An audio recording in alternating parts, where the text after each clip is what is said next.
அல்லாஹ்வுடைய தூதர் சொன்னார்கள், சபஅத்துன் யுதில்லுஹுமுல்லாஹு ஃபீ தில்லிஹி யௌம லா தில்ல இல்லா தில்லுஹு. 7 கூட்டத்தார்கள் மறுமையிலே இங்கே இருப்பார்கள், அல்லாஹ்வின் அர்ஷின் நிழலிலே இருப்பார்கள்.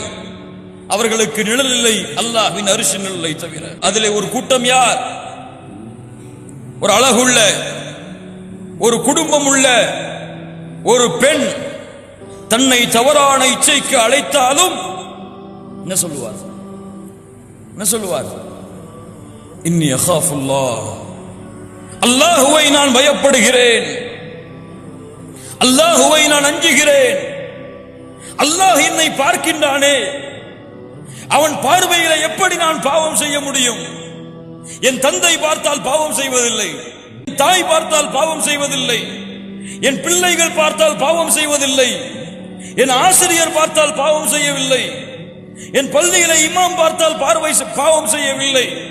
ஆனால் தனிமை என்று வந்துவிட்டால் பாவம் செய்கிறேன் என்றால் அந்த மூமினுடைய உள்ளத்திலே ஆழமாக பதியவில்லையா? யாரும் அவனை பார்க்கவில்லை என்றாலும் அல்லாஹ் அவனை பார்த்துக் கொண்டிருக்கிறான்.